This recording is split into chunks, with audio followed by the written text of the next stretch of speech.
Okie dokie, I believe we are all the way live. Hello and welcome to my graveyard. I am your host of the evening, the Cemetery Man from Salem, Mass. Always taking names and kicking candy ass live and in living color here with you tonight only on Grande's Graveyard. And yes, this is week number 2 of 2 horror burnout weeks. And I decided, you know what?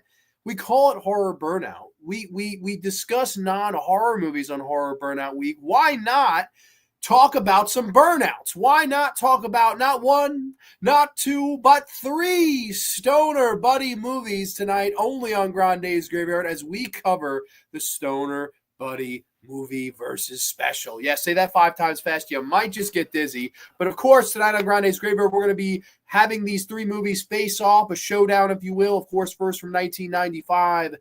It is Friday, of course, a classic comedy here from 2008.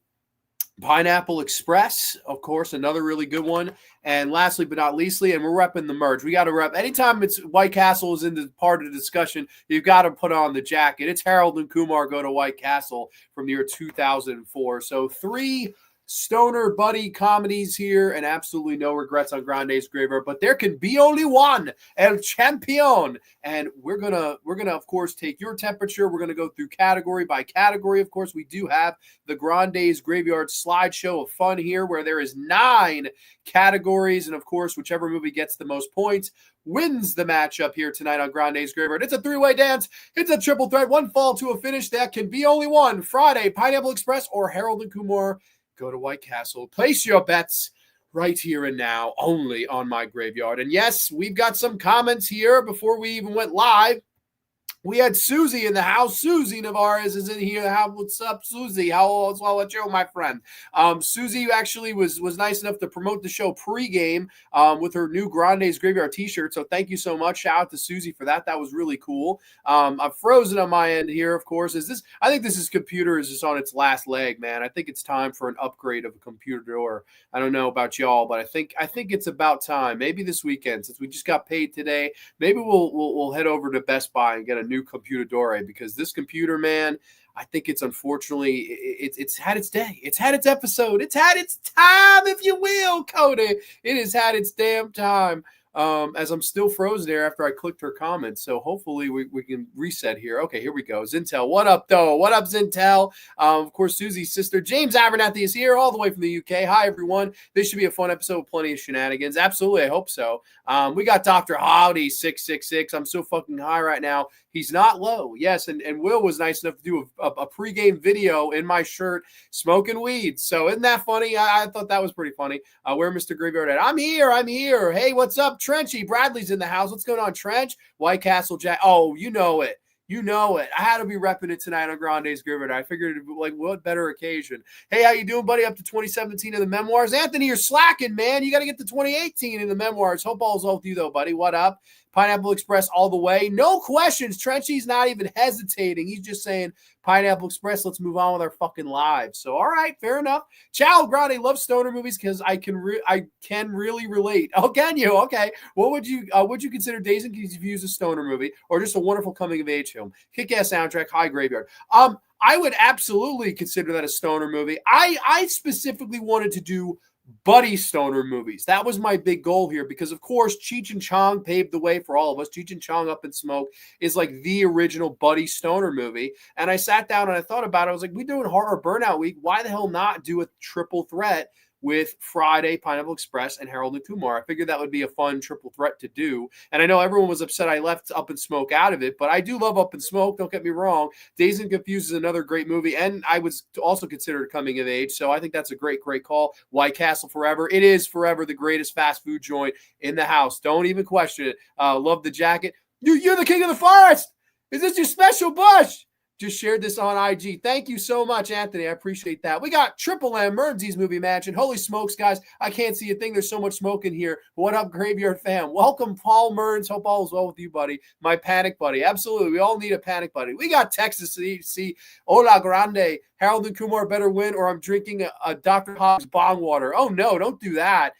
Train Spotting is another great stoner movie. Train Spotting's great. Slasher Fred checks in. What's up, Fred? Hey, Mearns. We got Mystic Mac in the house. Love all 3. Too much little three too much, far too hard to pick. Well, we're going to pick here tonight. So if anyone wants to place their bets on what you would have win, please let me know. Don't be shy in the comments. But of course, if you know the versus format, we go category by category. We talk these things out. And tonight we have 9 categories and absolutely no regrets. So everybody, we're going to kick this son of a bitch off. We're about 5 minutes in. Everybody, cheers to the stoners. It's funny. I've never smoked a day in my life. Never tried it. Never drank, nothing. I'm a boring human being when it comes to partying and all that. I mean, I've been the life of the party, but I've always been sober. So it's weird that I would like stoner comedy so much, but I do love a good stoner comedy. For some reason, it just always, I don't know, makes me laugh, puts me in a good mood, and I think these are good movies. So everybody, place your bets. Cheers to a safe, happy, healthy weekend. I'm boring, I know, but cheers with my water bottle here. All right. On we go. We have a couple more comments, and then on we go. Let's see. Yim On Yang is in the house. Harold and Kumar, fuck the world. Hell yeah, Harold and Kumar, fuck the world. Pineapple Express is one I would watch over and over as a kid. I like Friday, White Castle as well, but Pineapple Express is one of my all-time favorite comedies of all time. All right, hey, that's cool, man. Grandma's Boy, that's a cult classic. Texas Football as well, absolutely. Pineapple Express for me, a little bit Harold and Kumar are a close second. Cheers with Water. Absolutely, Water Chars. White Castle for me, I always rewatch it, especially when I'm high. Well, that's the best fucking time to watch it, I suppose. Let's see. My buddy comedy genre is a lost art. Yeah, the buddy comedy genre is a lost art, unfortunately. It's true. Where the hell is the dew? Hey, I don't know. I'm drinking some water tonight. I'm bleeding a little. What up, Trent? You aren't boring. Water's the shit. Water is the shit. And with that being said, let's kick this son of a bitch off with my favorite kickoff question of any versus episode. I'm talking one sheet poster versus one sheet poster versus one sheet poster. Yes, of course, as we have our 3 posters at hand here for Friday, Pineapple Express and Harold and Kumar Go to White Castle. Now, of course, with all 3 of these, I will read a brief plot synopsis so we can get I guess if you haven't seen these movies, but I hope you have. Brief plot synopsis for Friday. It's Friday, and Craig and Smokey must come up with $200 they owe a local bully, or there won't be a Saturday. Yes, of course, Friday from 1995, Pineapple Express, brief plot synopsis. A process server and his marijuana dealer wind up on the run from a hitman and their corrupt police officer after he witnesses his dealer's boss murder a competitor while trying to serve papers on him. And lastly, but not leastly, of course, Roldy and Kumar go to White Castle. A Korean-American office worker and his Indian-American stoner friend embark on a quest to satisfy their desire for White Castle burgers. Yes, 3 awesome stoner buddy movies, but we're kicking this off with the first category of the night here. What is your favorite poster of the 3? We'll go one by one. I mean, okay, we have Friday here on the left, and this is a great poster for many reasons. Of course, I do like the color scheme here. It's a little bit wacky, a little bit wild, but I quite like this color scheme, of course, of the green Friday text. We've got some blue in there. We've got some red, some oranges, a bunch of different colors, and we got 2 buddies sitting on the porch looking at the cameraman. I mean, that's a fun-ass poster. And to me, what I think is so cool about not only this poster, but movies around that time is the fact that this was a big era for blaxploitation cinema. I mean, you look at this time period, Menace to Society had come out, Boys in the Hood had come out, Tales from the Hood was the same year as Friday. Of course, a little movie called Dead Presidents was the same year, of course, as Friday. Another movie that I think deserves a lot more love and doesn't get enough recognition. Friday is one of those movies that I think fits right into that whole culture and that whole movement of that time in the 1990s, especially the early to mid 1990s. And of course, this poster reminds me a lot of those type of films, as does the film itself. But I love this poster. I think that's a great poster because it's exactly what it is. It's a day in the neighborhood of these guys, right? It's a Friday in the neighborhood with these 2 guys sitting on the porch. And I know you don't smoke weed. I know this, but I'm going to get you high today because it's Friday. You ain't got no job, and you ain't got shit to do. I mean, one of the all-time great buddy stoner comedies is Friday, and I do love this poster. To me, it just perfectly symbolizes what this movie is. And then, of course, on the other hand, in the middle, Pineapple Express. We have Seth Rogen, James Franco, and Danny McBride all armed to the teeth with some guns and shotguns and Glocks and the whole 9 yards, and the marijuana smoke behind them. Another really great poster. Now, obviously, it makes it look like an action movie where the only real action you get is really the last act of the film. So it is what it is. Not the greatest poster in the world. Not my pick for the poster pick here. But on the end, Roldy and Kumar go to White Castle. Two buddies in a white, boring background, but we do have the lady on the White Castle burger in the middle, so some sex appeal, fast food, high times, and then, of course, Harold and Kumar go to White Castle, and it's the White Castle font. I love that. Three really great posters here, but for me, I would go Roldy and Kumar on the poster. I like the little sex appeal. It's, of course, I have it actually right here. I don't know, there's something about this cover that I always loved. I think that's just kind of, it's quirky, it's weird, it's unique, it's funny. It's exactly what Harold and Kumar Go to White Castle is. So as far as posters go, I'm all in a bandwagon of Roldy and Kumar Go to White Castle. That's my first pick here for one sheet versus one sheet. And let's see what y'all have to say. I'm curious where you guys land on this one. White Castle and the sequels are great. Absolutely. I love Guantanamo Bay and a very special Harold and Kumar Christmas. Both of them are really, really funny movies. I like the trilogy. It's a great trilogy. The Christmas Harold and Kumar is so good. Yeah, honestly, I love all three of them. Like with Harold and Kumar, I really do like the trilogy. I don't think there's a weak link. I think they're all funny. I think they're all, have enough heart to them. John Cho and Kal Penn did such a good job working together, and we'll get into that as this episode goes on. But I agree. Yes, Harold and Kumar Christmas is Chef's Kiss, Mr. Hogg. No, I agree. I love the Harold and Kumar Christmas. That pineapple poster is classic. Has a buddy that had it in his smoke garage. I'm going Roldy and Kumar, though. Love that poster. I'm the same way. I go Roldy and Kumar here, too. So me and Paul Mearns are right on the same page here. Roldy and Kumar gets the vote. Okay. The Harold and Kumar Christmas is my favorite one. Waffle Bot is awesome. Gotta love Roldy and Kumar Christmas. Dead President's a great film. It really is. That's a movie that it's funny. You see all these anniversaries for like Menace to Society, Boys in the Hood, and I like those movies too. But to me, Dead Presidents is actually a better movie than both of those. I love that movie. I think that's one that just needs some more love. Funny enough, has Chris Tucker in it as well. Friday had such a very iconic soundtrack, especially the song "Keep Their Heads Ringing" by Dr. Dre. Yes, absolutely had a great soundtrack. R.I.P. Debo, Hers Hill, Double H, smash the like button. Yeah, man, dude, good to see you, man. And yes, R.I.P. Debo. He died way too young. We had a lot of people that were involved in these movies have passed. The director of Roldy and Kumar has passed on since. It's kind of sad. For posters, I go Pineapple Express, Friday, then Roldy and Kumar. All right, so I'm actually on the opposite end of the spectrum there. I would go in the exact reverse there. I'd go Roldy, Kumar, Friday, then Pineapple. Thug Life, White Castle poster is a diamond. Okay, boobies. Yeah, you gotta love some boobies. Pineapple for me. Roldy Kumar poster, too much American pie-ish for me. Okay, still got to see Guantanamo Bay. That's a good sequel. I highly recommend that sequel. But yeah, no, so Roldy and Kumar is on the board 1-0, but there's plenty more categories to come, so don't tune out yet as we move into lead versus lead versus lead. Yes, of course, we have Ice Cube, of course, as Craig. We have Seth Rogen as Dale Denton. And, of course, John Cho as Harold Lee. Yes, three awesome leads here. And we'll get into them. I really like Ice Cube. I think Ice Cube in Friday does a really good job anchoring the movie. Of course, he plays this character that gets fired on his day off, right? How you gonna get fired on your day off?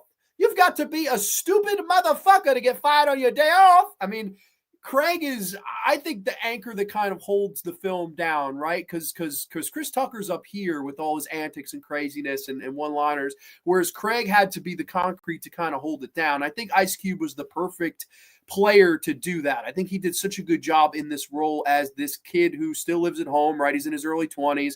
He's a moocher, if you will. He's lost his job on this Friday. He doesn't smoke weed, but he has all these funny, crazy, quirky people around him. The girlfriend that calls him on the phone and hangs up. The mother that tells him, hey, we don't have any milk. Put some water in your fucking Captain Crunch. I don't have time for that.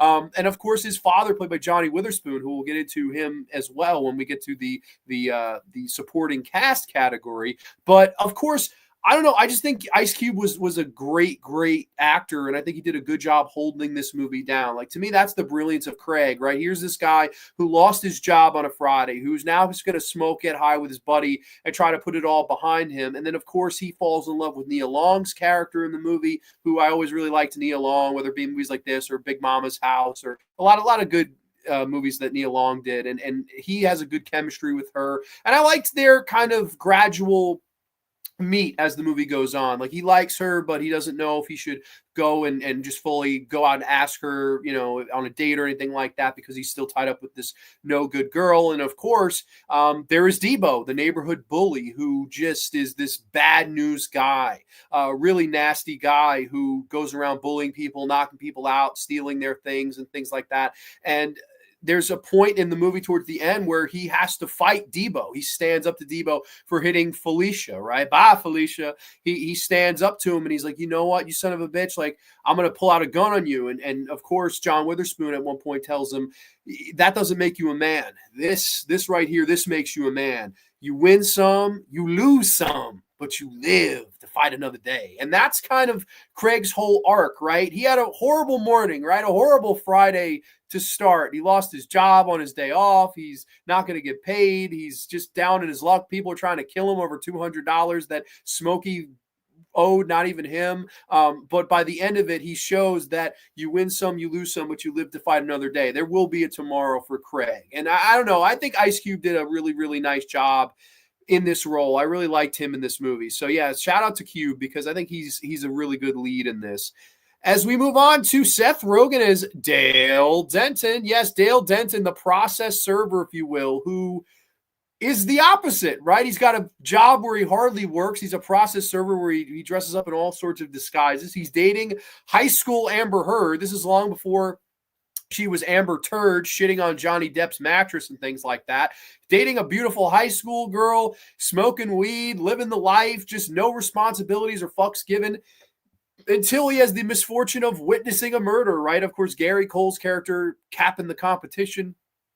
He witnesses this murder, crashes the car into several others, and then, of course, drops his roach and knows that it will lead him back to him because it's Pineapple Express. And he goes, of course, meets up with Saul, his pot dealer, played by James Franco, and it's a wild goose chase from there as Pineapple Express plays on. And I love Seth Rogen as well. I think Seth Rogen's really funny.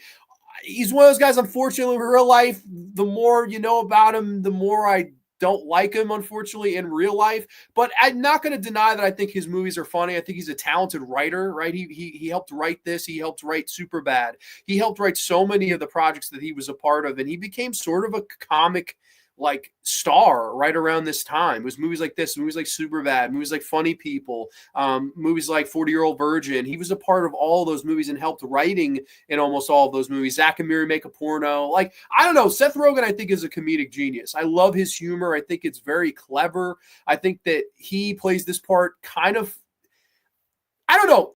He's good in the role, but there are some times where it's like, I'm in a movie. Like, it's just kind of like, dude, chill a little bit. Like, if he seems a little bit mesmerized by the world around him in this movie, just a little bit. I feel he's a little bit too, like, playing it up, a little bit too hammy in some ways. But I do like him as Dale Denton. He's a likable character. I think it's, some of the best scenes is when he's trying to protect Amber Heard's family. Check into a garage, check into a motel, use a fake name. Garagely, use that, and the whole, oh man, just saying that sounded mean. I'm sorry, man. Like, the Pandora don't come back in the box. Supersize me, bitch. Like, oh my god, man, very funny stuff. Really, I think Seth Rogen is really good. I think he's almost a better writer than he is an actor, in some ways. But he is very funny, and he does have a charm to him. And then now, of course, we get the John Cho as Harold Lee, who is another very interesting character here. Of course, this guy who has a miserable job, a guy that is kind of beaten down by other people in his office and forced to do their work. Hey, Harold, we're going to go party for the weekend. We're going to push our work onto you, and you can just sit here and waste your time doing it. You can just be here, our servant, if you will, and we're going to just push all our work off on the quiet Korean guy. And that's kind of the mentality that people have towards him, and he's this guy that can't win.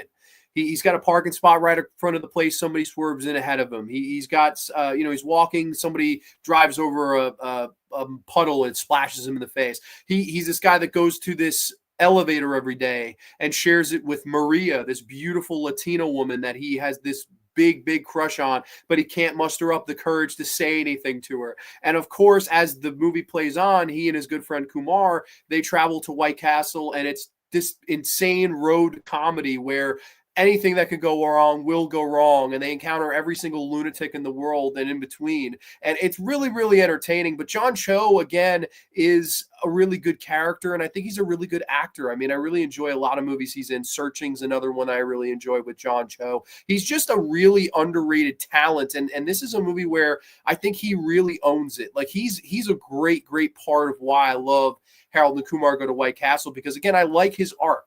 Here's the guy that literally is down on life. He's a loser. He can't get anything to go his way. And by the end of the movie, when we're in White Castle, once he's had these burgers, once he's gone through this crazy, wild journey to get to White Castle with his brother Kumar, once he's there, he almost kind of comes full circle and goes, you know what? I'm not taking your shit anymore. I'm not putting up with this anymore. And he stands up to these people that gave him all this work that wasn't his. And he says, hey, listen, if you fucking try to go to our boss Berenson, I'll go to him and I'll tell him what's really going on. If I get any problems from you douchebags ever again, he stands up for himself. And then, of course, he's in the elevator towards the end with Maria. And he has one last chance to impress her. She's all packed and ready to go. And he finally shoots his shot and says, listen, I've been through such a crazy night. The best part of my day is when I get to spend 5 minutes in this elevator and see you and just look at you. And he kind of just pours his heart out to her, and she immediately gravitates towards it, and they make out in the elevator.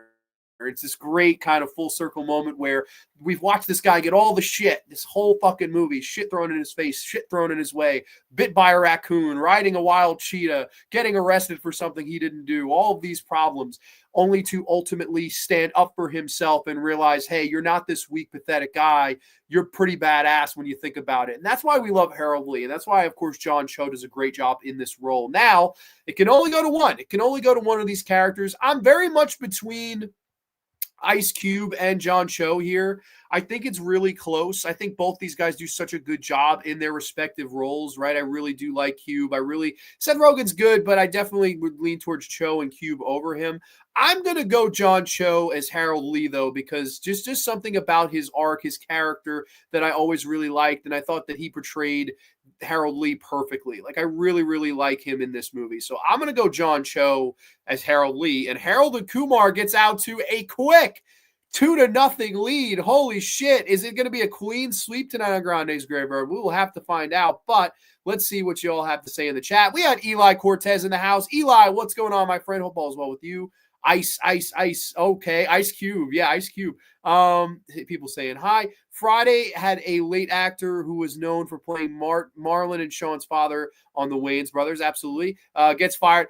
Craig, what the fuck you stealing boxes for? You trying to build a clubhouse? That's one of my favorite lines in the movie, man. And we're going to get to Smokey right now because big worms, perm. You don't toy with my emotions, Smokey. One of the greatest fight scenes ever, Craig versus Debo. It is great. It is such a good fight scene. He's, come on, who wants some? He's fucking going off, and then fucking Ice Cube hits him with the brick. Like, so good. Bye, Felicia, and hello, Grande and friends. Welcome, Miss C. Hope all is well with you. He's my drug dealer. He's my drug dealer. It's the fucking why would you bear arms? It's so funny, dude. Look what I'm wearing. Kimono, dog. What are you wearing? And man, look at this. I don't have any fucking armpit hair. What does that mean? It means I'm aerodynamic when I fight. I'm up in here trying to get a motherfucking scholarship. Welcome, Scratch Bruno. Hope all's well with you, buddy. I love Red. Red is an icon. People saying hi to one another. Very nice. The way Harold had, okay. I'm going Harold, John Cho, super relatable. Yeah, I would have to agree with that. I think he's the most relatable. He has, like, there's a part of us or a part of Harold in all of us, right? This shy, scared person that wants to just come out and just belt out how you feel. And that's kind of what Harold is. And that's what he kind of ultimately comes to towards the end of the film. And I really liked that. The way Harold has a crush on a girl, right? I go Craig, Dale, Harold, but all three are really good. Yeah, for sure.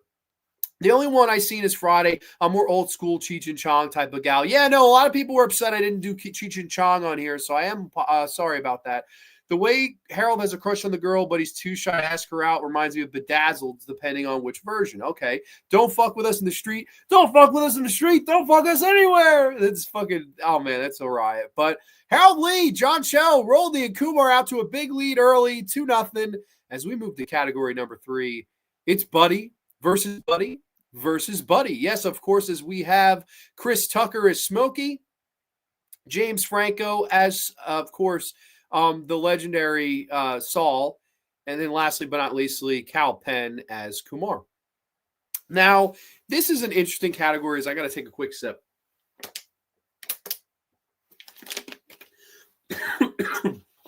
Sorry, I was still fighting off a little bit of a cold here.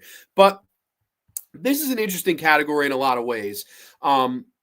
Chris Tucker, of course, I mean, I think one of the funniest human beings of all time. I always loved Chris Tucker. I think Chris Tucker is great in Friday. I think he's great in the Rush Hour movies. I think he's great in Dead Presidents. I think anything that Money Talks, so many good little movies that Chris Tucker was a part of. And I think in a lot of ways, he may be the best element of Friday. Like, all due respect to the sequels to Friday, next Friday, Friday after next, first Sunday, whatever, they all miss one big thing, and it's him. I know there's a lot of controversy. Oh, why did Chris Tucker not come back? Was it because he was a born-again Christian right around the time that Next Friday was going to be shot? Was it because he saw more money in the Rush Hour movies because it was a little bit more family-friendly movie, even though it's not exactly PG, it's more PG-13? Or was it a situation of money, right? Did he not get the money that he was asking for? I don't know. A lot of different stories, a lot of different opinions, a lot of different theories as to why Chris Tucker doesn't come back in the sequels. I do think it was a money dispute. I think Chris Tucker very much looked at Hollywood as a business first, and then, of course, let's do the gig second. I truly think that's the type of guy that he was. I mean, you look at after Rush Hour 2, he doesn't do another movie till Rush Hour 3 and held out for money. He was like, I believe he wanted like 20-something $million. He was like, if I don't get my 20 million, I'm not doing the movie. So he was a guy very much business first, but that's not to say that, man, Smokey in this movie is just hysterical. Everything he says is memorable. You got knocked the fuck out! And the whole, how you going to get fired on your day off? And you got to be a stupid motherfucker to get fired on your day off. And won't I'll get fucked, Miss Parker? And like so many great one-liners as Smokey and the whole, I'm going to get you high today. I know you don't. I know this, man. He's great. He's the funniest thing in Friday. There's something about Chris Tucker that every time I watch this movie, every time I watch Friday, I laugh, I smile, and I crack up mainly because of him. I think he's sort of the star and the person who steals the movie. I love Chris Tucker as Smokey. I think he's great. And then, of course, moving on into Pineapple Express's Buddy here as we've frozen again. This is a fucking shit show, man. This is I apologize. This computer fucking shit show. But as of course we follow of course Saul, who is played by James Franco in Pineapple Express. James Franco, another really underrated actor. Now, again, as a guy, as a person, unfortunately, he's been through a lot of shit. Unfortunately, he has done a lot of things that aren't the most moral in the world. It's an unfortunate unfortunate situation when it comes to James Franco. He's not the greatest guy in the world. If you've read about some of the things he's done, they're pretty deplorable. And I have no real regard for James Franco, the human, because he's done some fucking terrible things, and there's no unfortunate doubt about that. However, there's no denying at the same time that he's great as Saul. He's so good as this character. I think he's so funny and entertaining. And in a lot of ways, he may be the very best thing about Pineapple Express. I think he almost steals his respective movie as well. He's so good in this role. And what people forget, at least unless you were around at the time it came out and remember the hype of Pineapple Express, James Franco, there was a petition to get him nominated for an Academy Award for this movie. Like, that's how fucking much people liked James Franco in this. People were like, dude, James Franco is incredible in this film. And of course, Saul is one of the best characters in the movie, right? This weird guy who sits home, he watches, all these older TV shows during the day. He gets high. He makes these contraptions known as cross joints, if you will, and he gets high on them and things like that. And while he's the nicest guy, while he's a good friend, while he's this guy that, you can't help but like, you can also tell that he's alone. He's very lonely in his whole quest. He's a very lonesome guy. And you see every time that Seth Rogen comes over, he kind of lights up and goes, oh my God, like, this guy's my friend. I want to be friends with this guy. So he kind of puts himself out there of like, oh man, I'm trying to get them to hang out and watch some crazy shit on the internet together. And Seth Rogen at first doesn't really want any part of him. He's like, I'm good on that. I don't really want any part of this. I'm kind of good. And he's kind of pushing him away. And until, once they get caught up in the whole wild goose chase over the Pineapple Express that Saul sells him, that's only when they start to bond. And slowly but surely, it seems like Saul grows on Seth Rogen's character. And I don't know, there's something about James Franco that he's so good in this role. He's so likable. I mean, he was coming off playing Harry Osborn in the Spider-Man movies, right? Like playing these more suave, sophisticated. He played James Dean in the James Dean biopic. He was a guy that played way more like suave characters. And this particular movie, he kind of stepped out of his comfort zone and into something a little bit different, something that no one really would have expected of him at that time, right? I mean, 2008 was an interesting year for him in his entire career. You have this role as Saul in Pineapple Express. And then, of course, you had Milk, which was, of course, a really good movie that came out the same year starring Sean Penn. And he played Milk's lover. He played Harvey Milk's lover in that movie. So he played like a devout supporter of Harvey Milk and of course, also his boyfriend in the movie. And then that was a real big departure from what we had known James Franco for at that time. This was a unique time for James Franco and this particular movie. So I thought James Franco did just a wonderful job in this. And I think that, yeah, it's understandable why he was up for mentioned and petitioned for. People were trying to get him nominated for a serious award. And it wouldn't be too many years later until he eventually did get an Academy Award nomination for a little movie called 127 Hours, which is another movie I really quite like. So really, really like James Franco in the movie. Like I said, not the greatest human being in the world in real life, but somebody that I think did a really good job in this role. And of course, lastly but not least, again, Kal Penn as Kumar Patel, this guy who, oh man, he's so funny in this movie and so funny in this role.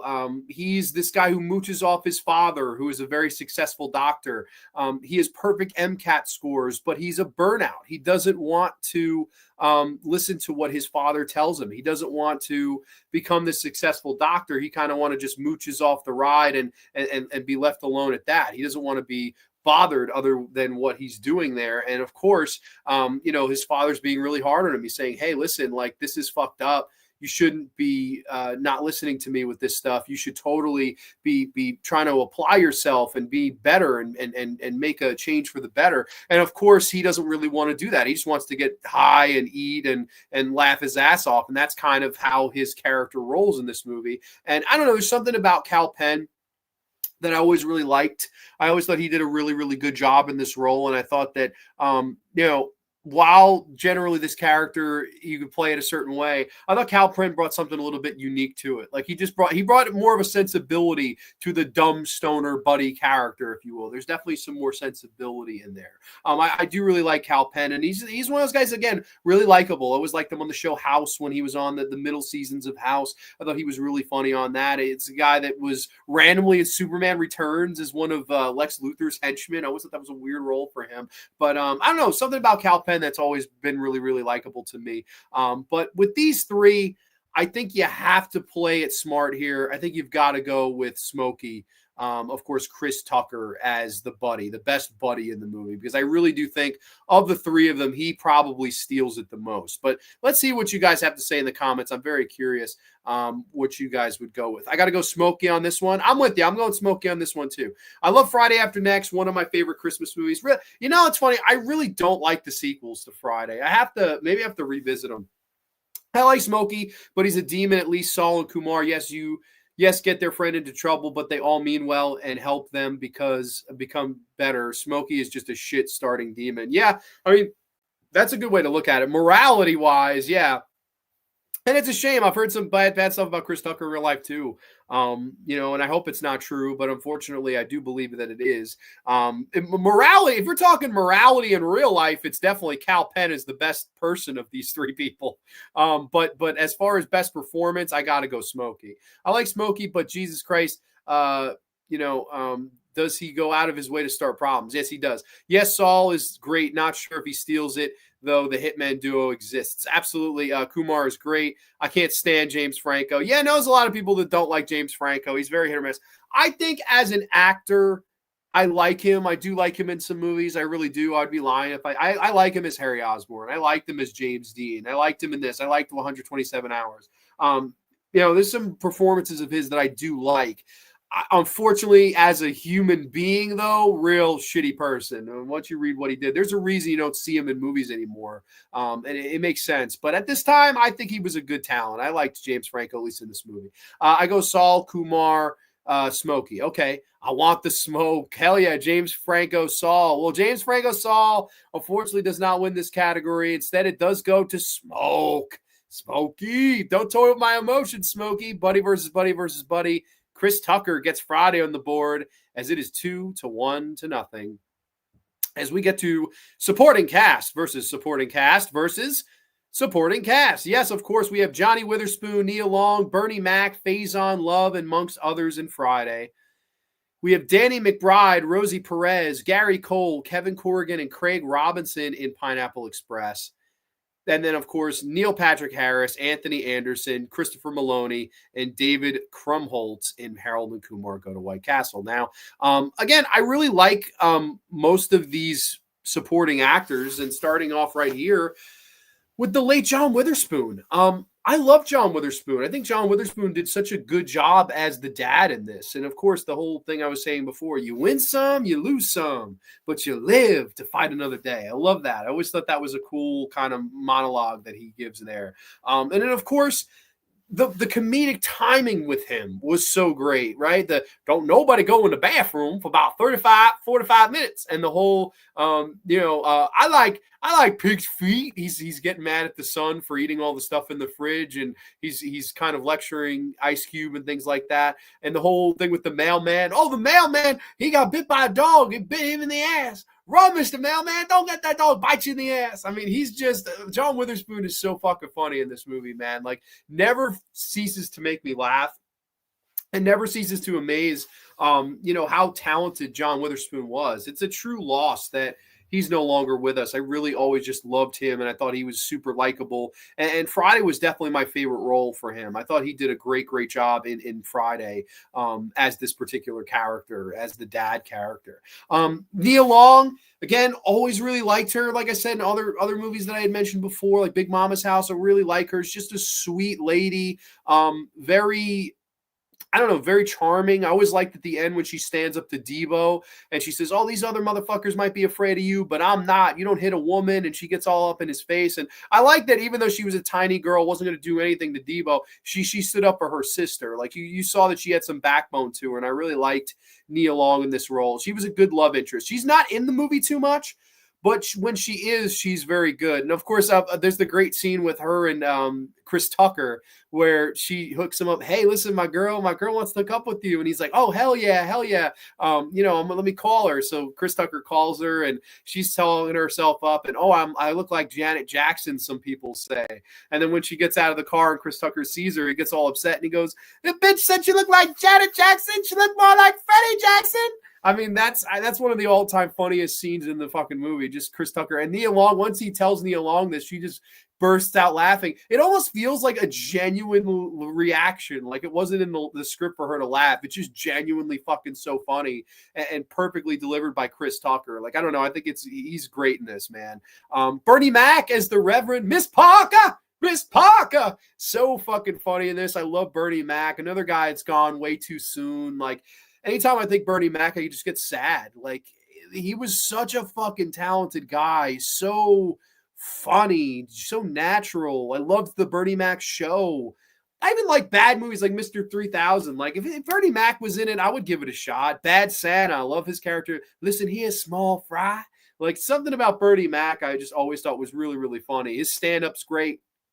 Here he plays this priest that is going around the town, of course. Oh shit! And this dragged up so much. I don't know. This computer. I think this is the last Grande's graveyard in this computer. I will tell you that much. But of course, Johnny Witherspoon. I'm sorry.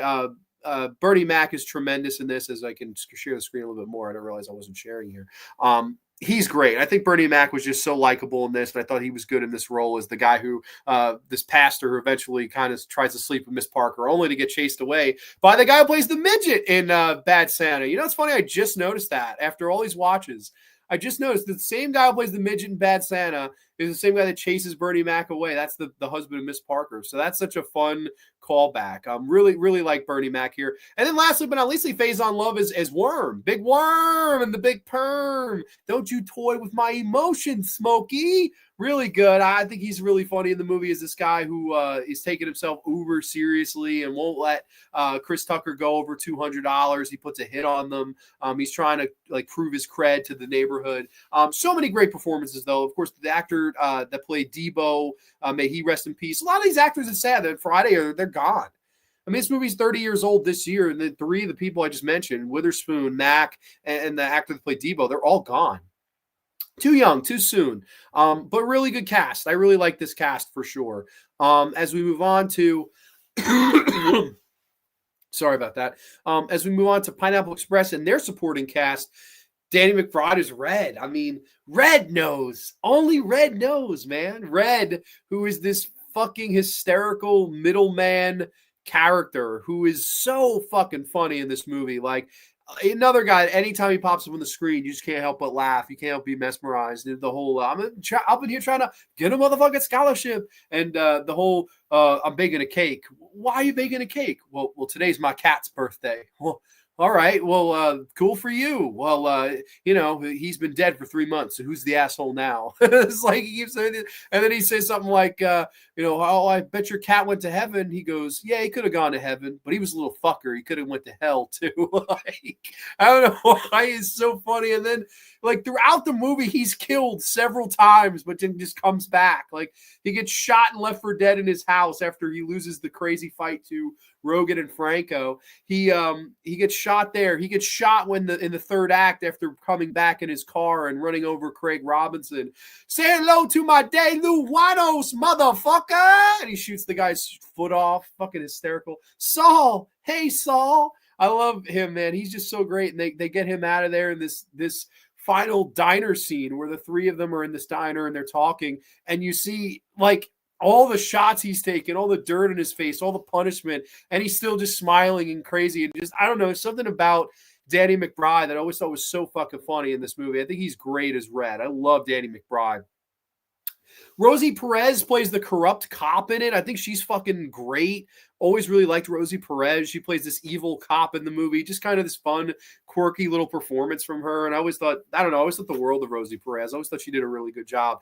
Gary Cole, who, of course, you may remember from movies like, Talladega Nights, The Ballad of Ricky Bobby, movies like Office Space. So many good little roles for Gary Cole as well. And he plays the evil Ted Jones, who's the head of this, one side of the weed community, if you will. He's the big head honcho guy, and he's calling all the shots, and he's this evil guy that wants to take over, the whole city and things like that, and he's capping the competition, and that's what starts the whole goose chase.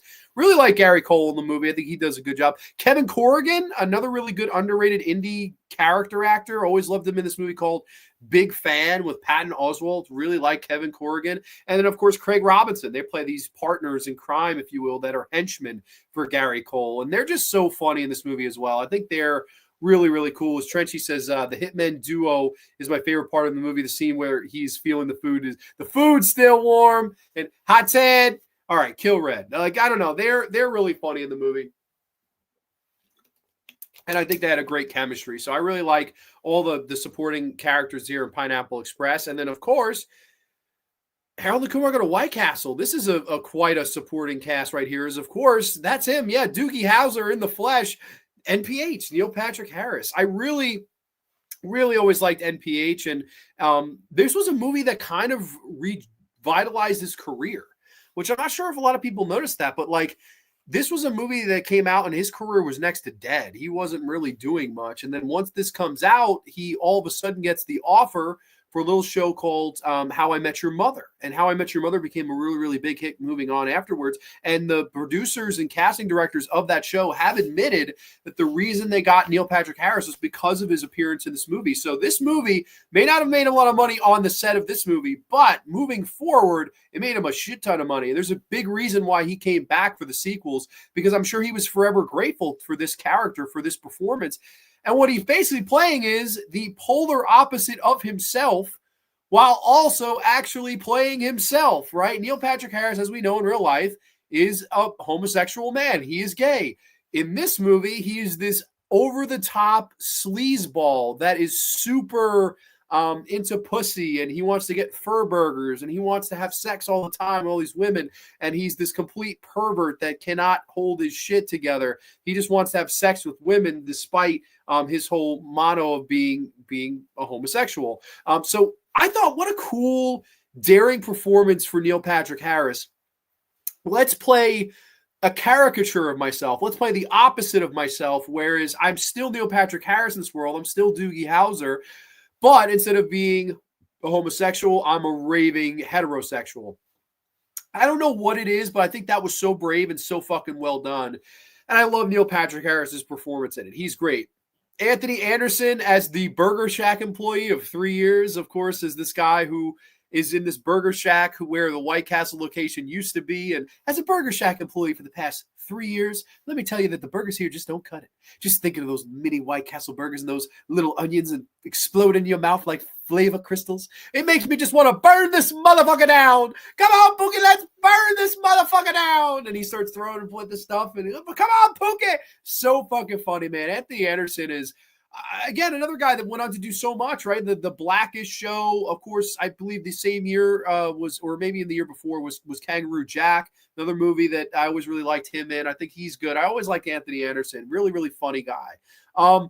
Christopher Maloney from Law and Order. Yeah, that Christopher Maloney plays Freak Show, the ugliest man in the world with a singing voice of Fergie and Jesus combined. The devil went everywhere. The devil, what? Randy, huh? The devil went everywhere. So fucking weird for Christopher Maloney to play this role. But Christopher Maloney, man, does a tremendous job in this. Like, I love him as Freak Show. And what's funny is the writers of this movie, the writers of Harold and Kumar Go to White Castle, the first person they wanted to have as that particular role was Christopher Maloney. And they apparently walked up to him on the set of Law and Order. I don't know how they got on the set, but they got on the set and they went up to him and they were like, listen, we'd love to have you play this role. And he was like, what do you mean? And they explained it to him and he didn't get it.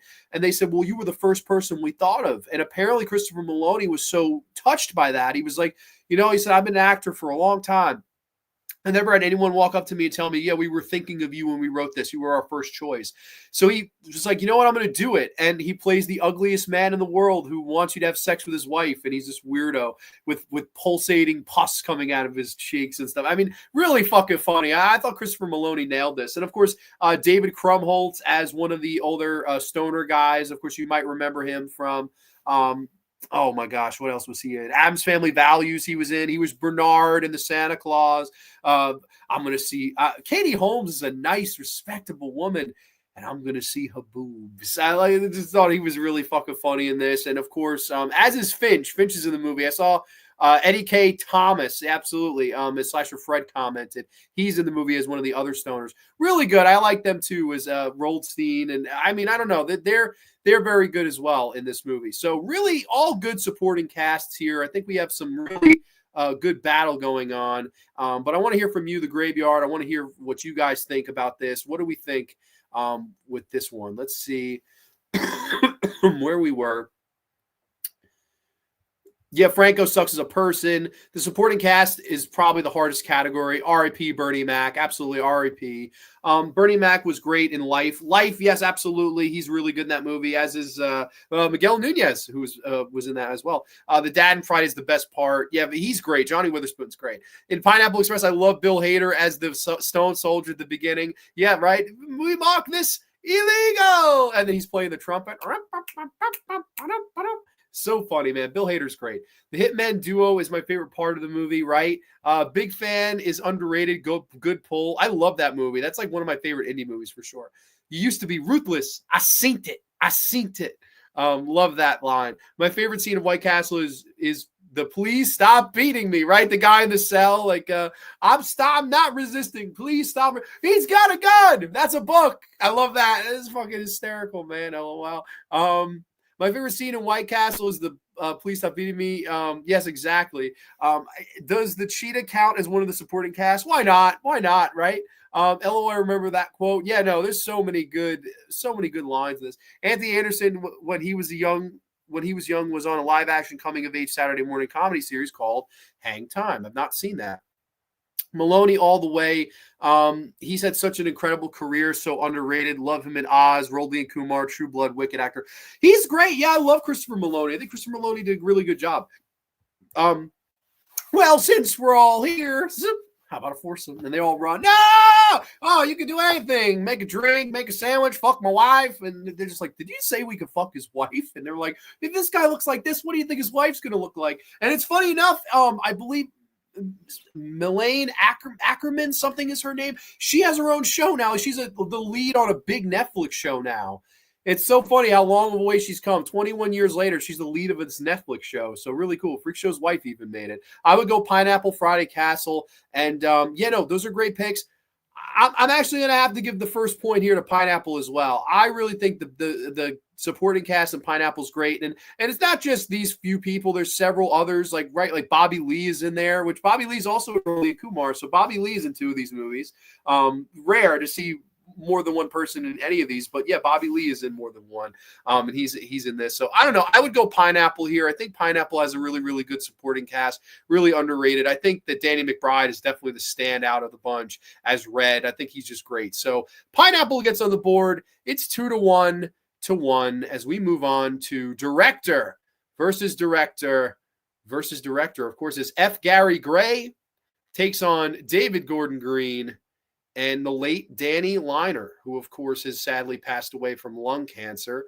We'll get into him. But first, of course, F. Gary Gray, who I think is a really underrated filmmaker overall. He's made a lot of really good movies over his career. And Friday was one that I do think was really a big deal at the time it came out, right? Like I was mentioning before, you had Menace to Society, you had Boys in the Hood, you had Tales from the Hood, you had all these movies around that time that were kind of going in a certain direction when it had to speak to culture. And of course, African-American culture in and of what I'm talking about here with Friday. And this was a movie that I think fits perfectly in the lexicon of those movies. And F. Gary Gray is a guy that not only would stop at that, but would make other movies down the road, like Straight Outta Compton. That's another really, really good film overall. And I really always liked that movie and his direction in it. And Friday, I like the fact that he really does make this neighborhood feel as organic as humanly possible, right? It doesn't feel like we're watching a set. It doesn't feel like we're watching something that was done by this big studio. It does feel very low budget, but I mean that in the best possible way. This is a movie that he had a $3.5 million budget to work with, got all these great supporting characters and all these great leads, and really did make this feel like a day in the lives of these people in this neighborhood in California. It has a very Californian feel, very backyard neighbor type of feel to it. And that's why I really like Friday. I think the look of it is really good and it's really underrated. And I think that for a lot of things, when you think of a comedy, you don't really necessarily immediately go, oh, what about the style? He does some interesting things with the camera. There's a kid on the bicycle that keeps knocking over Craig's trash can, and he and Smokey chase after him. What he did was he put the camera in the basket, and it kind of points up to this kid as he's trying to pedal away as they're chasing him down. But that was something interesting to do. Like, how many comedy directors would really go to the trouble of doing that? I thought that was a little bit unique. Remind me of some Scott Spiegel Intruder or something. Like, fuck it, let's put the camera in the cart. Why not? Something cool for you. I don't know. I liked that part of it. And then, I don't know, the way I think, directs his actors in the way that he was able to keep a consistent tone. While this is laugh out funny, I like when it gets serious. It gets very serious with Friday. I think it has a very good serious feel to it once it has to, right? Once the end happens and they start fighting Craig and Debo, that shit feels legit. That shit feels real. When they're being shot at from Worm's goons, that shit feels real. It's like, we're watching a comedy at one point where our guard is down. We're laughing about, got nothing that goes together. Kool-Aid, no sugar, peanut butter, no jelly, ham, no burger. Damn! You go from that to this fucking movie that sort of gets serious out of nowhere, but very meticulously so. So F. Gary Gray to me is just a really good filmmaker. And I don't know, I think he's some guy that just deserves a lot more credit than he gets. And Friday is a prime example of that. Friday, and I really do, like I said, Straight Outta Compton is another really great movie. There's a great scene in that, if you haven't seen it, with Paul Giamatti and the actor that plays Eazy-E. you want to see one of the best directed scenes you're going to see. That's the scene, man. Watch that scene between those two actors and the way F. Gary Gray directs it. I think he's a really, really talented filmmaker that just deserves a little bit more love. Really like F. Gary Gray. I think he did a great job of Friday. Really underrated talent, in my opinion. As we move on to darkness. Hello, darkness, my old friend. I come to shit on you again.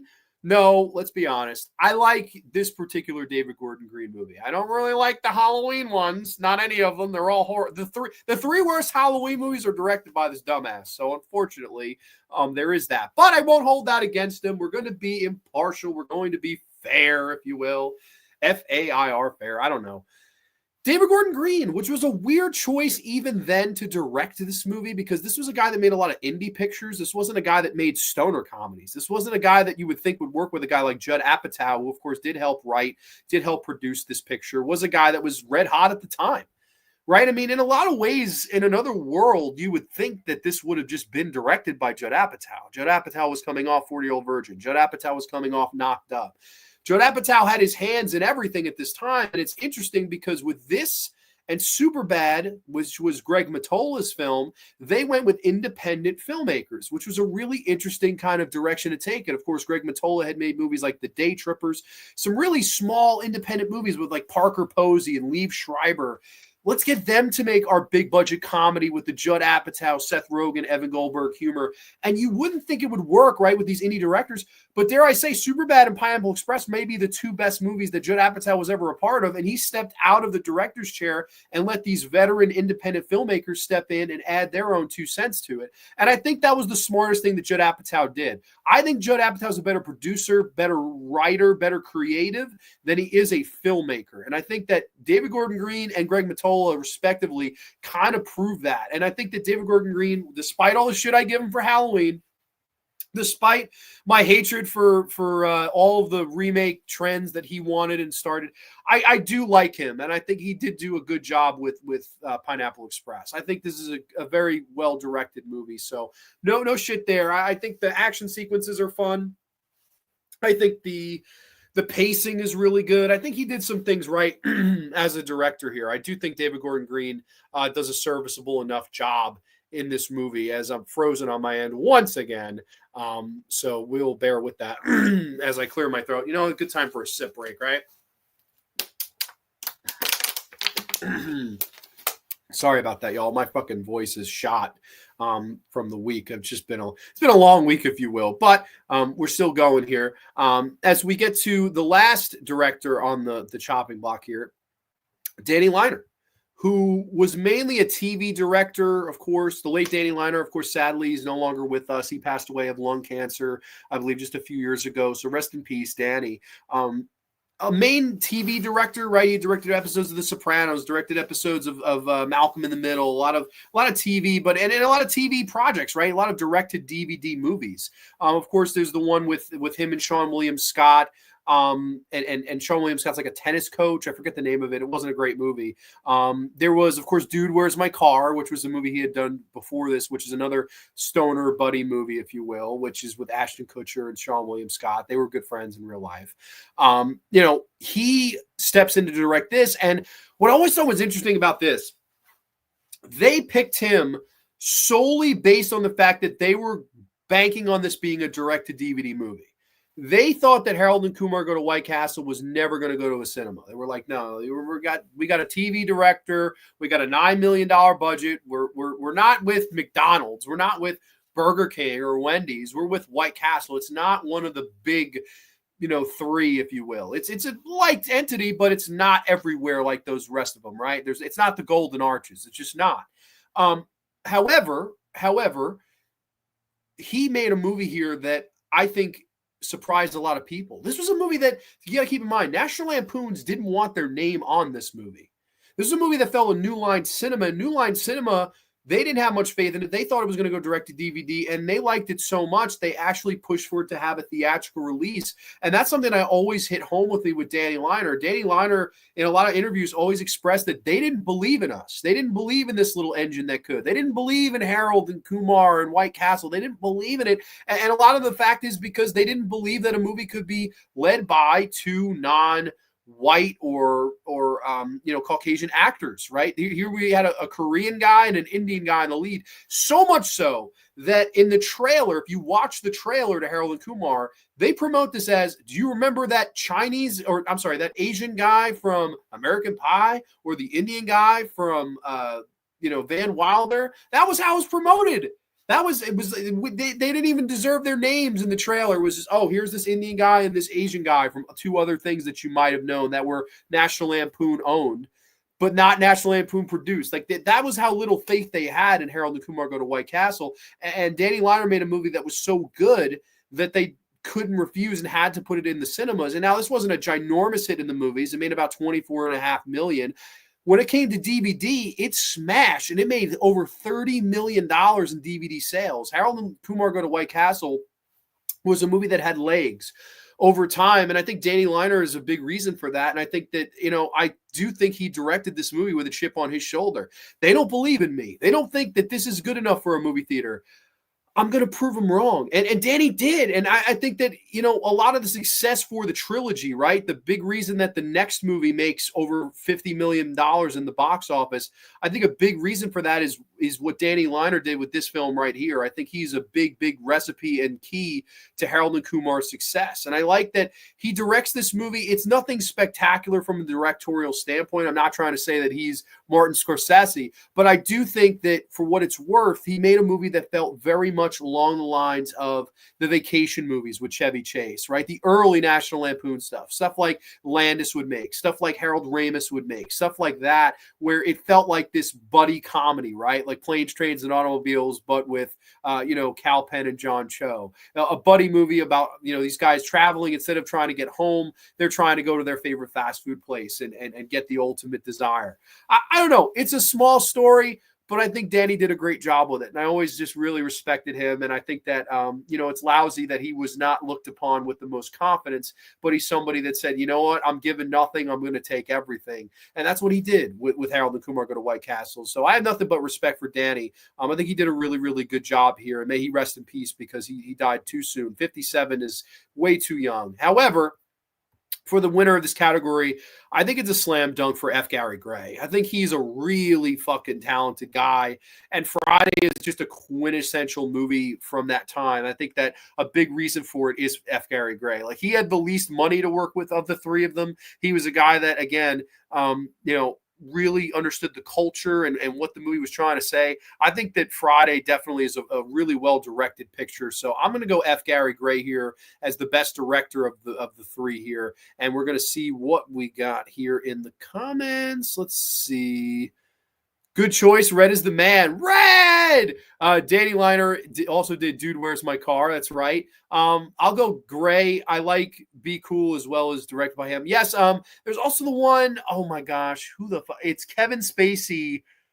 Oh my God, I can't think of the fucking name of it. It's really good. It came out a few years after this. I can't think of the name of it, but it was really good. The Negotiator?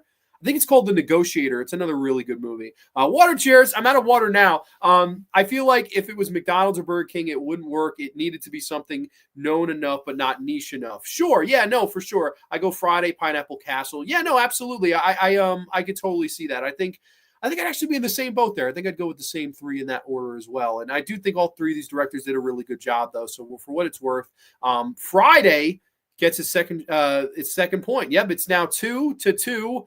To 1, of course, Friday and Harold and Kumar tied 5 categories in. And then, of course, the odd tie out is of course, Pineapple Express here. As we get the soundtrack versus soundtrack. Okay. I didn't write any of the songs or anything like that. I just did write soundtrack versus soundtrack. So no visuals on that one. Friday has amazing songs. Love Friday. I think, of course, the Rick James, Mary Jane. So good. You do have the song Friday that is covered by Ice Cube himself. So he performs a song in this, which I always thought that was really funny. The song where I'm going to get you high today. Boom. Boom, boom, boom, boom, boom, boom. You just kind of bounce to the music. Really good stuff. I don't know. Friday definitely has some good music in it. Pineapple Express, so many great ones. We're gonna rock on to Electric Avenue, and then we'll take it higher. Oh no, And the whole, hey guys, want to smoke some chronic? He's a coconut guy in a hot flashing world. So many good songs in that. And the Ted Jones Mess with the Wrong Melon Farmers. Thug Life. And that whole music. Public Enemy #1. So good. I love the soundtrack in that as well. And then Harold and Kumar. Another one with some crazy songs in there, right? The whole hold on for one more day. It's so weird that it's in this movie. That's one of the big songs, but it's great. It fits just like a glove. The whole the Heart song, Crazy on You, and Kumar is having the flashes of dating and marrying this marijuana bag. I always thought that was really funny. There's nothing left to do tonight but go crazy on you. Crazy on you. So good as he's trying to like have all these fantasies of him in this pot bag. Really, really funny stuff. You gotta rock to the rhythm with the got to rhythm. So good, man. I like the soundtrack to all three of these movies. I think they're all really, really good. But honestly, I think you got to go Pineapple Express. Like, I think Pineapple Express is just some of the most memorable music of the three. It's definitely the most catchy, the most bounce to it. Like, Friday, I think fits the time the best of the three. Like, it's quintessential mid-90s music. It has that, it's like in that era, right? You watch that movie, you hear that music, you're in that era. Whereas Pineapple, I think, could work all around. It could work like a grand. There's old music, new music, thug music, crazy music, like all around. It just has the most well-rounded and grand soundtrack. And then Harold and Kumar, I think, is right there too. Has some really good songs. Negotiator, right? Okay, Negotiator, 1998. That was it. Okay, Pineapple takes it with Electric Avenue and Paper Planes. Right, Paper Planes was the trailer song. I don't believe it does play in the film. I feel like people get high like planes. Pineapple Express for me on this one. Okay, we're all on Pineapple. It looks like Pineapple. Yeah, Pineapple Express for the soundtrack. And oh yeah, 6 categories too. We've got a 2-2 tie. I've been up in here trying to get a motherfucking scholarship. I love that. That's, oh my God, every time that comes on, it makes me fucking laugh. I don't know why. Because it's like, where was he trying to get a scholarship to? Doesn't make any sense. He's with a medicine ball. Like, what? Like, what are you doing? I don't know. Something about that scene that makes me laugh. Okay, 6 categories down. And of course, we've got 3 more. Okay, 3 more categories. We had a 3-way tie at 2.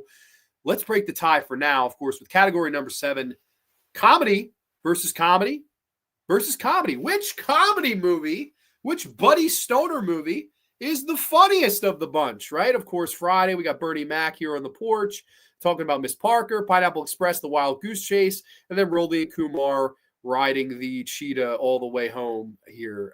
Really fucking crazy stuff here. But let's talk about this one, comedy versus comedy versus comedy.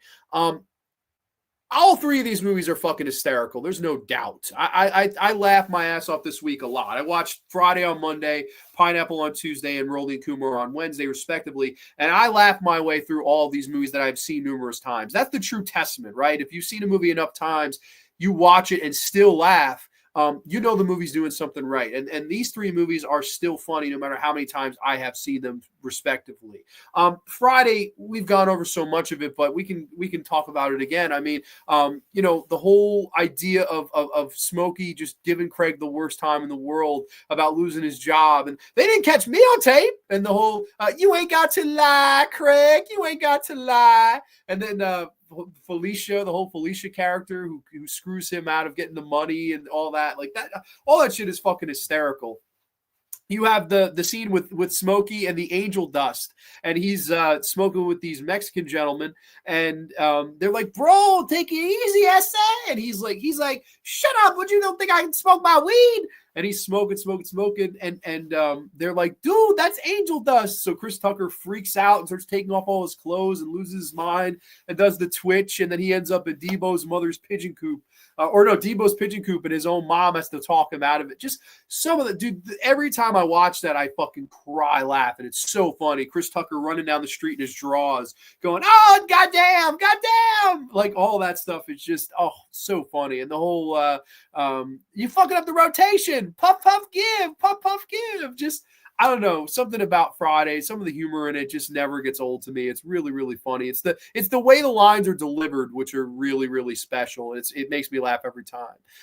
Pineapple Express, my God, this fucking car chase is one of the funniest car chases in the history of movies. It's got to be the funniest car chase ever, where Seth Rogen, James Franco, they've gone through hell. They need some money to try to get bus tickets to get out of town. And they say, I know what we'll do. We'll sell the Pineapple Express to these dumbass kids, get their money, and then we'll skip town, right? So they sell it off. They're dancing with the kids. They're making all the money off these kids. And then he sends out James Franco. He says, hey, get us something to eat and something to drink, something good, you know? And James Franco's like, I got you, man. So he goes off and goes down to get Slurpees. And in the meantime, this woman police officer kind of shows up to Seth Rogen, and she says, you are in big trouble now, and motherfucker. And he's like, what the fuck would I do? It's a roach. I'm sorry, you know? And she's like, I just saw 3 kids walking back from here, and their eyes was as red as the devil's dick. Like, that was funny. And she puts him in the car, and she's, looking up his profile, all this stuff. And he's like, listen, there's a cop, and she's corrupt, and I know who that bitch is, right? And, they're talking, and James Franco thinks that Seth Rogen's getting arrested. So he starts fucking panicking. He's like, what do I do? He starts kind of getting the shakes. And what he does is he runs in front of the car as she's driving, and she's going off on I don't work for the law. The law works for me. And she's going off into her whole, like I am woman, hear me roar speech. And she runs over James Franco. The Slurpees go up in the air, and it looks like a massacre. It looks like fucking blood everywhere. And she gets out of the car like, oh, my God, I just killed somebody. There's blood everywhere. And James Franco kind of sneaks around the back of the fucking cop car and just drives off as she's shooting at him and things. And then Rosie Perez is this corrupt cop on the chase after him. So he's driving, trying to look through the Slurpee and all that. And fucking Seth Rogen goes, kick out the windshield with your foot.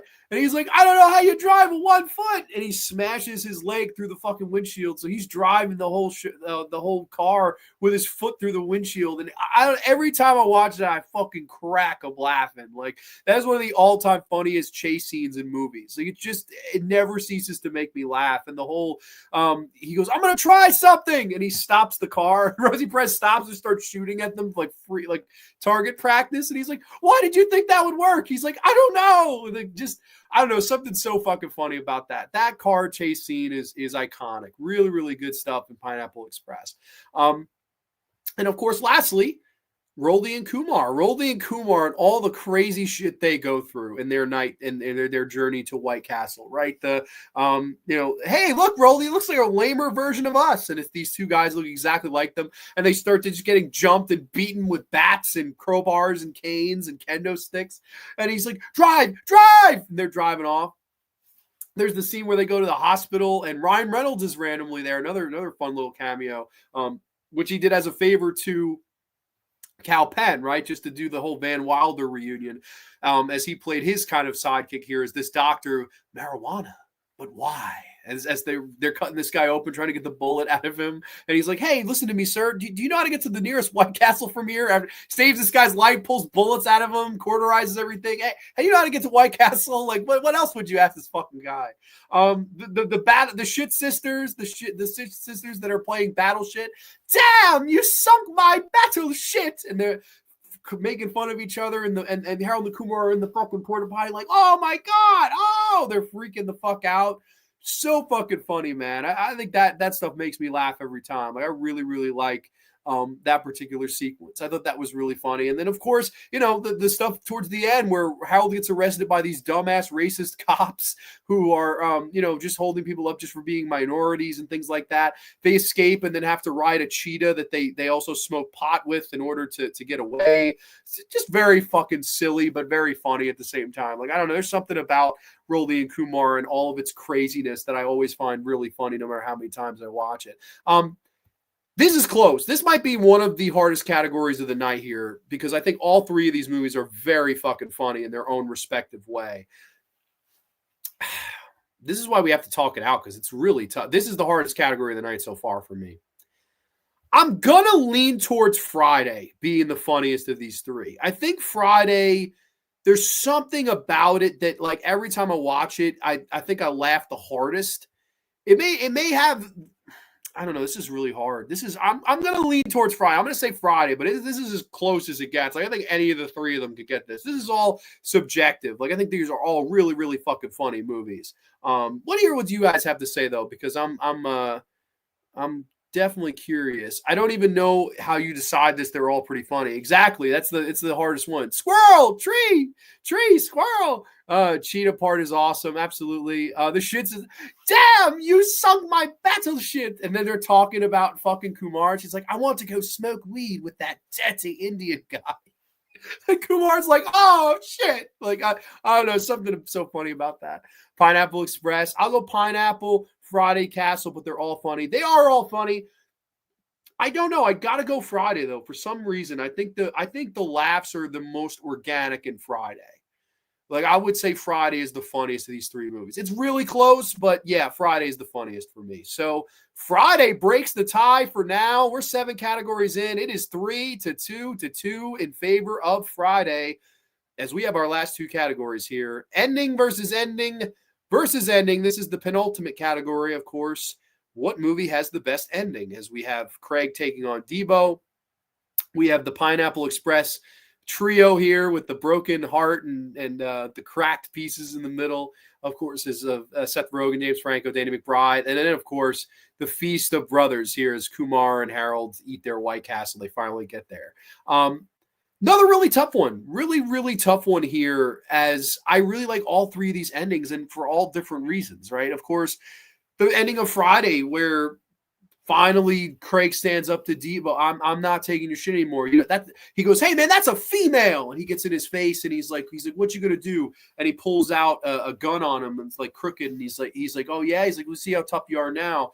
And then Debo says some like cruel shit to him. He goes like, oh, why don't you put me away like your daddy used to, just something like that. He kind of like taunts him in front of his own father. And John Witherspoon's like, put the gun away, put the gun down. Like that doesn't make you a man, Craig. It doesn't make you anything.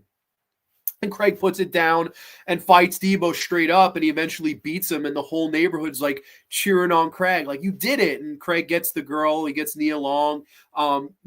Really, really cool, sweet little moment as the neighborhood kind of rallies around Craig, and they see that, hey, Debo, this big, terrible bully that has kind of controlled all of our lives and all of our aspects and all the ways that we function. We're lifted from that now. We don't have to live in fear anymore because Craig kicked his ass and Craig stood up for all of us, right? This is something we all wanted to do to Debo, but Craig was the one that had the balls to do it. And he shows that you win some, you lose some, but you live to fight another day. It's a nice moment. I think that Craig, Ice Cube, does a really good job, as does Debo. Debo's really scary and intimidating, and I think that it's a really good choreographed fight. It's pretty brutal. It's a fucking violent fight for sure. I like it. Pineapple Express, the fucking finale of it is so fun. Like it basically comes down to they capture Saul. And Seth Rogen goes back to Red's house. Red's like dying in his bathroom, accepting death. And he says, listen, we got to go save Saul. He's a good dude. He's our friend. We got to go back. We got to save him. And the two of them kind of come to agreement. Yeah, Ted Jones messed with the wrong melon farmers. And they kind of get armed to the teeth. And their plan is, let's go in there and fucking clean house. Let's go be these fucking, mercenaries, if you will. They get there and Red just goes, I'm not going to wake up murdered tomorrow. I'm really, really not going to do this. And he's like not having it, not about it. And he gets in the car and drives away. And Seth Rogen's like, shit, I have to go in there alone. So he goes in there alone. Nothing goes right at first, but then it becomes this big wild shootout. And all these people are dying left and right, getting killed in all these violent ways. The Koreans are there. Bobby Lee.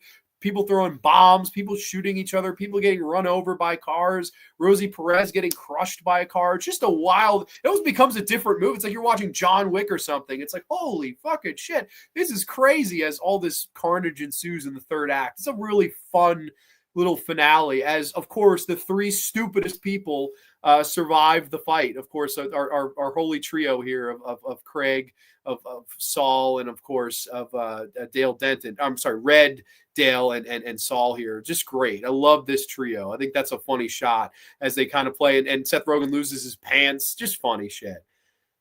And of course, Roldy and Kumar. Roldy and Kumar getting to White Castle, the journey that had seemed impossible, right? only to ultimately get there and feast upon the burgers that they've been craving all night, right? And to me, one of the great scenes in all these movies is Cal Penn. And Cal Penn discusses what it means to get the thing you desire. And he goes off and says, listen, Harold, you know something about us? Our parents came to this country as immigrants. And you know something about them, Harold? They were hungry.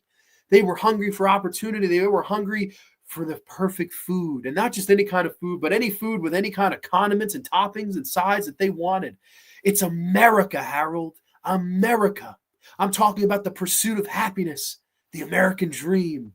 I want to hang glide with you to White Castle right now. He just cuts this great promo about why America is the land of the free and the home of the White Castle, and how we need to hang glide down this mountain and complete this journey because of all the shit we've eaten tonight, of all the shit you've eaten in your life. It's not going to stop us from getting to the ultimate goal. We may deal with a lot. We may put up with a lot, but I'll be damned if we don't get to that White Castle by dawn. And it's just a great, great scene as he kind of talks him into it. Like, let's fucking do this. And Roldy goes, fuck you, Kumar. Let's do it. And they jump off. They hang glide down there. We're so high right now. We're not low. And they land. And then the ultimate, like, we made it to White Castle. I'll have 30 sliders, 5 large fries, and 5 large cherry Cokes. Make mine Diet Cokes, Chuck.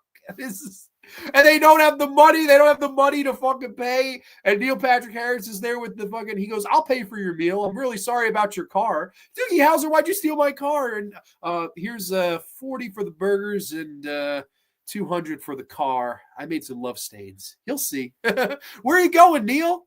Wherever God takes me. He puts the glasses on, and we watch the feast of these two guys that have put up with all this craziness. And it's just great. It's such a satisfying scene as these guys are eating the burgers, crying, pouring ketchup in their mouths, drinking up these drinks. I mean, so fucking satisfying. And the whole two of them going, you know, that was the best meal of my life. And he's like, yeah, me too, man. It's just a really, I don't know, something magical about that. There's something magical about the two of them finally getting the thing that they very much so desired. 3 great endings, 3 picture perfect endings to me. I really, really enjoy all 3 of them. I think Fridays is very emotional and very triumphant. I think Pineapple Express's is very action-packed and entertaining, balls to the walls, crazy.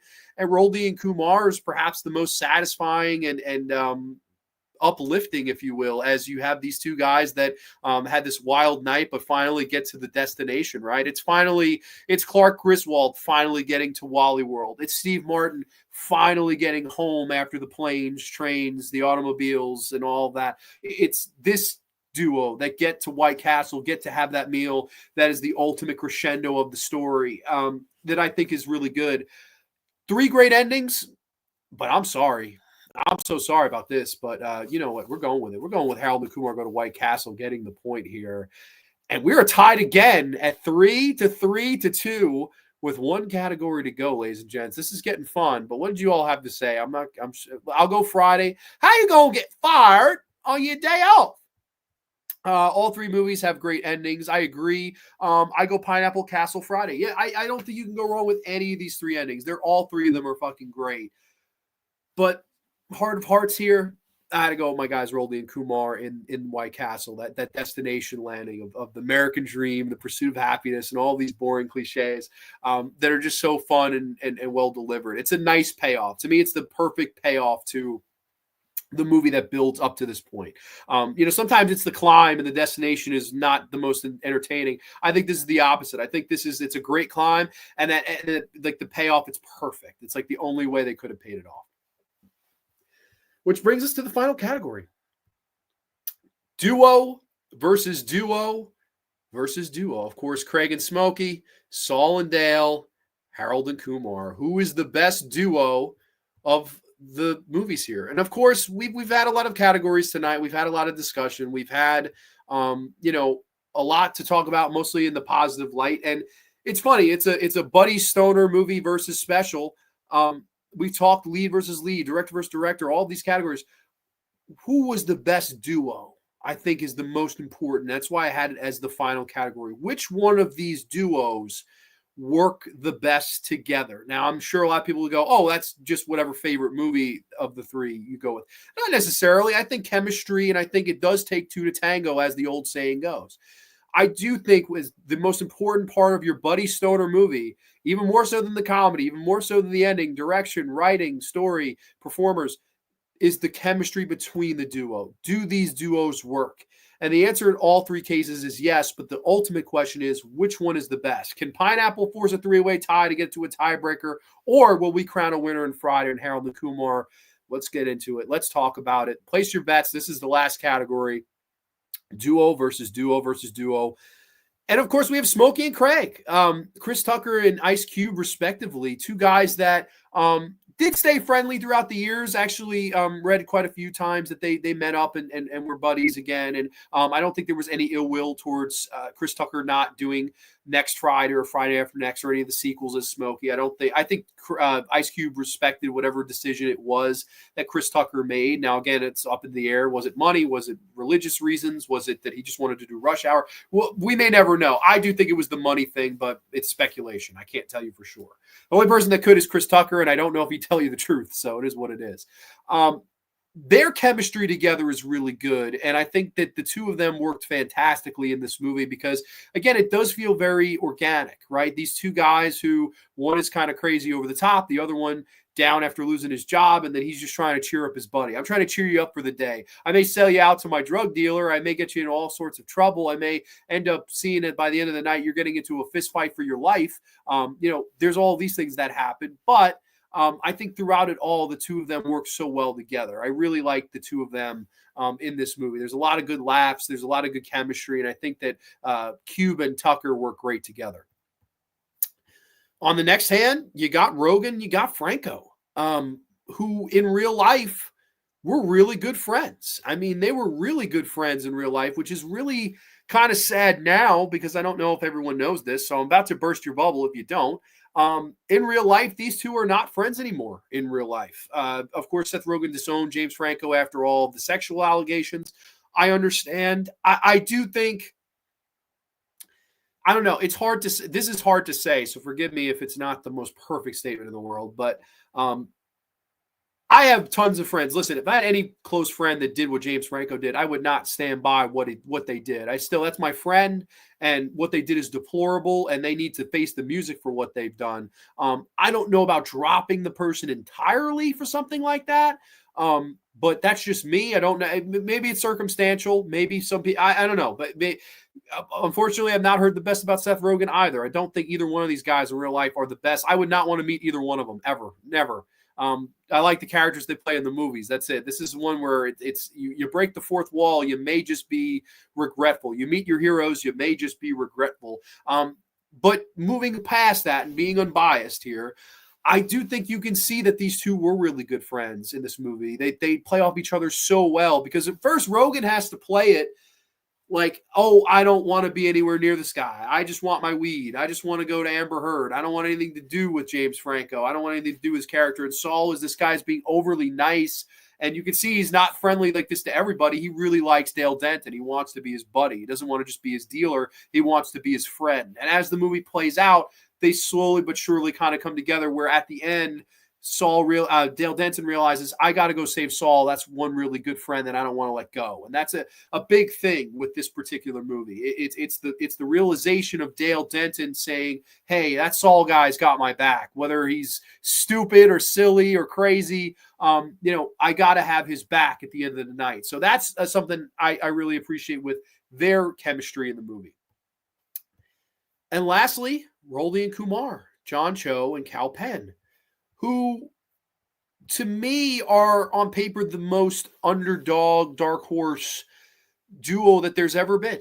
I believe that. I do believe that. Like, listen, like, don't get me wrong. Around the time of Friday, you had a lot of movies similar to that were up in the vein of that, right? Two African-American leads. You have Pineapple Express, two Caucasian leads. We had never seen a movie like this with a Korean-American and an Indian-American. Like, whoa, this is something we've never done before. This is ground we've never seen before. What are we going to do with this? And I always loved the story that John Cho went to Kal Penn's apartment. They learned they were going to be doing the movie together, and it was about a week before filming. And of course, he knocked on Kal Penn's door and said, hey, do you mind if I come in? Because we're going to be playing best friends, I think it's ought to be time that we start hanging out with one another.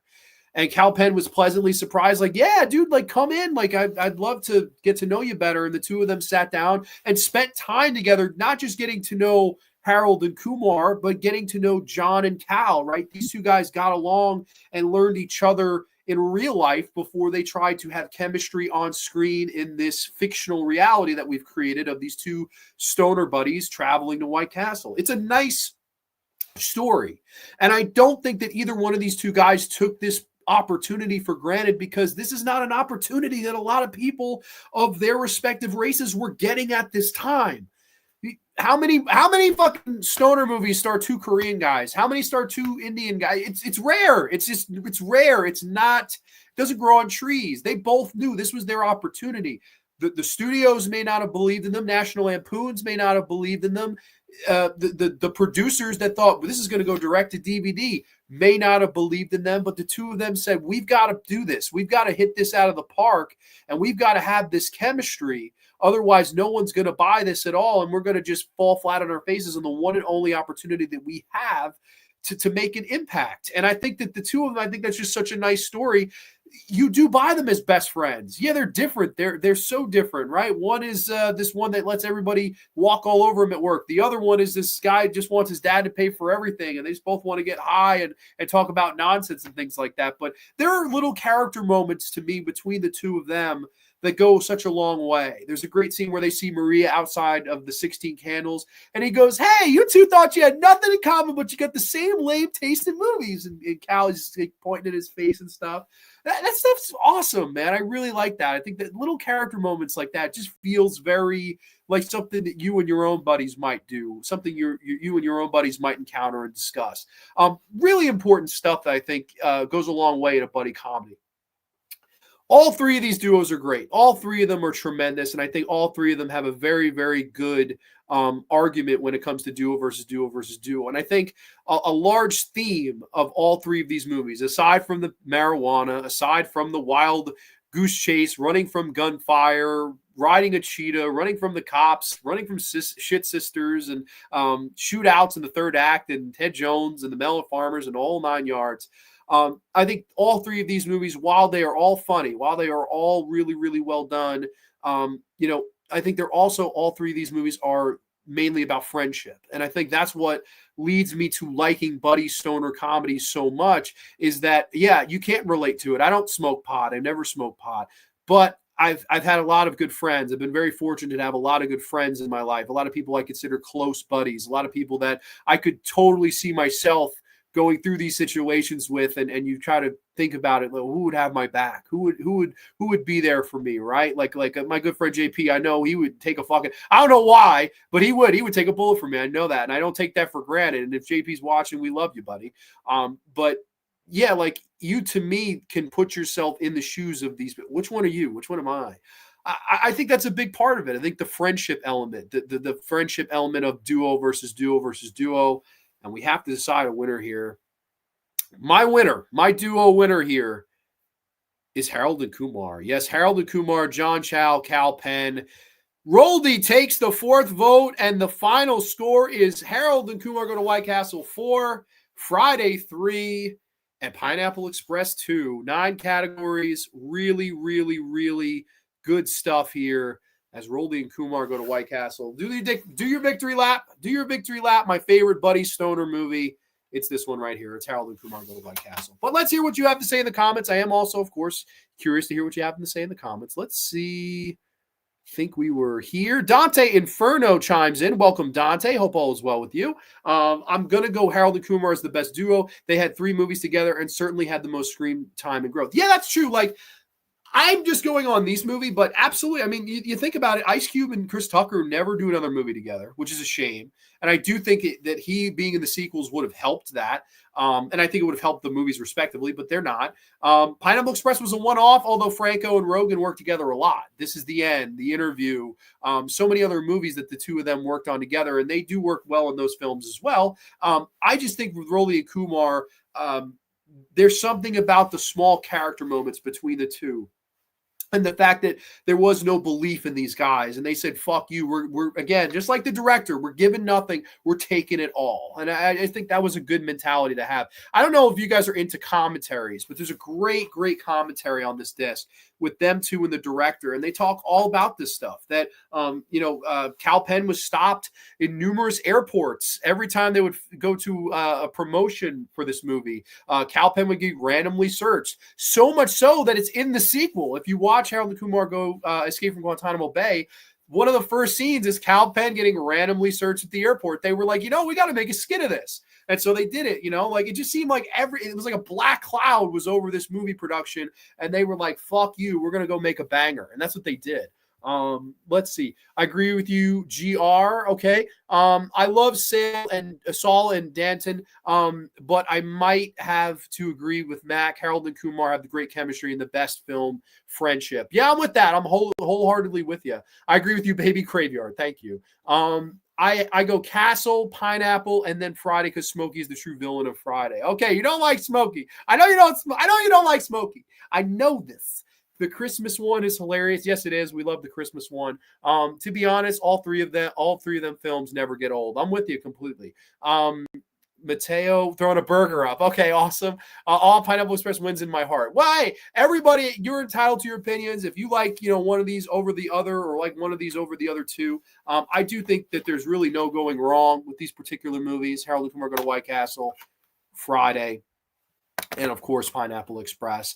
All three really good stoner buddy stoner movies, whatever you want to call them. And it was one that I figured, it'd be fun for Horror Burnout to discuss, just for a change, just something a little bit different from the norm that I do here on Grande's Graveyard. So this was definitely a unique show to do, but I had fun doing it. I thought this was definitely a good time, and a good way to kind of end Horror Burnout week and kind of ride off into the sunset on the cheetah, if you will, right off into the cheetah. I find Smokey funny, but he is horrible. If you watch and pay attention to his character, do you like Craig or not? Okay, totally. Yeah, no, I hear you for sure. Yeah, no, definitely up to mischievous things. But next week on Grande's Graveyard, just a brief little promotion.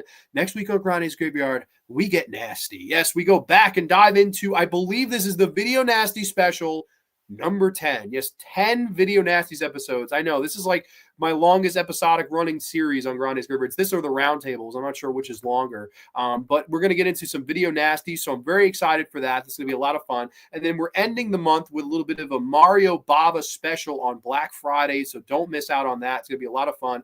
The December schedule is pretty much set, so I'll be releasing that in about a week or so. Probably this Sunday I'll be releasing that, and we can get week from Sunday. It'll be a week from Sunday where I'll release the December schedule. But Horror Burnout Week was a lot of fun, so I do want to thank you all for being a part of this. Well, all three are classics. I agree. All three are classics. Totally up to your interpretation or your peripheral, if you will. If you guys like Pineapple Express or Friday better, that's totally fine too. I think it's a 1A, B, C type of thing. They're all very close, all very similar, and I think they're all very effective in their own right. So this was a lot of fun, everybody. Thank you so much for the support and the kind words in the chat. Anybody, if you're catching the replay, comment down below. Let me know what you think is the best buddy stoner film of these three. Excited for Mario, as am I, my friend. I'm very excited for Mario. There's going to be some fun movies discussed that night. Awesome show as always. Not sure if it's fair for me to pick as I've never seen the other two. But Friday is definitely my favorite. Hey, absolutely. Friday, you can't go wrong. But I do recommend the other two. I think you're missing out. I think you'd like both of them. But everybody, thank you so much for a great show only on the Graveyard. Yes, absolutely. Great show. Grande, stay frosty. Thank you so much. Thank you so much. Everybody have a safe, happy, healthy weekend. And we will catch you next time only on the Graveyard. Too sweet, peace. Don't be low, everybody. Stay high. Good night, everybody. Have a nice weekend.